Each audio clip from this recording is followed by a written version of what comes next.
ഭിന്നശേഷിക്കാർക്ക് വേണ്ട പരിചരണ സംവിധാനങ്ങളെല്ലാം ഒരു വിരൽ തുമ്പിലാവാൻ പോവുകയാണ്. വീട്ടിലിരുന്ന് തന്നെ തെറാപ്പിയും മറ്റും ചെയ്യാവുന്ന വലിയ സൗകര്യങ്ങളുള്ള ആപ്പാണ് കോഴിക്കോട് ജില്ലാ ഭരണകൂടം ഒരുക്കുന്നത്. 4 മാസത്തിനുള്ളിൽ ആപ്പ് പുറത്തിറക്കും. ഭിന്നശേഷിക്കാർക്കും അവരുടെ രക്ഷിതാക്കൾക്കും ഒരു മൊബൈൽ ആപ്പ് ഒരുങ്ങുകയാണ്. സഹമിത്ര എന്ന പേരിലാണ് കോഴിക്കോട് ജില്ലാ ഭരണകൂടം ആപ്പ് ഒരുക്കുന്നത്. ഭിന്നശേഷിക്കാർക്ക് വേണ്ട തെറാപ്പികൾ, അവയുടെ വീഡിയോകൾ, പുരോഗതി വിലയിരുത്താനുള്ള ടൂളുകൾ എന്നിവ ആപ്പിൽ ലഭ്യമാകും. പണവും അധ്വാനവും സമയവും ലാഭിക്കാമെന്നതാണ് ഇതുകൊണ്ടുള്ള പ്രയോജനം. ഇടയ്ക്കിടയ്ക്ക് ആശുപത്രികളിൽ പോകുന്നത് ഒഴിവാക്കാനുമാവും.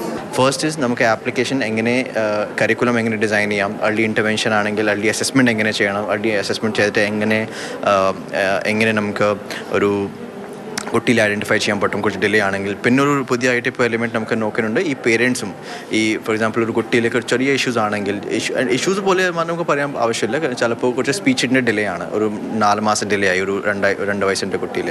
അതാണെങ്കിൽ പേരൻസ് എങ്ങനെ അവർക്ക് ഒരു അസസ് ചെയ്യണം, പേരൻസിൻ്റെ സിറ്റുവേഷൻ എന്താണ്, കുറച്ചൊരു സീരിയസ് ആയിട്ട് ഇഷ്യൂ ആണെങ്കിൽ അവർക്ക് എങ്ങനെ അസിസ്റ്റ് ചെയ്യാൻ പറ്റും, അവർക്ക് സൈഡിൽ എന്താ എക്സസൈസസ് ചെയ്യാൻ പറ്റും, എവിടെ പോകണം, എങ്ങനെ പോകണം, അതിൻ്റെ എല്ലാ ചോദ്യം ഈ ആപ്പ് നമുക്ക് ആൻസർ ചെയ്യാം.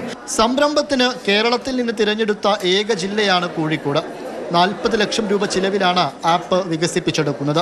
ജില്ലാ ആരോഗ്യവകുപ്പ്, Kerala state IT mission, Kerala startup mission, CRC, IMHANS, REIC, DEIC, CDMC തുടങ്ങിയ സ്ഥാപനങ്ങളുടെ സഹായത്തോടെയാണ് പദ്ധതി നടപ്പാക്കുക. മാതൃഭൂമി ന്യൂസ്, കോഴിക്കോട്.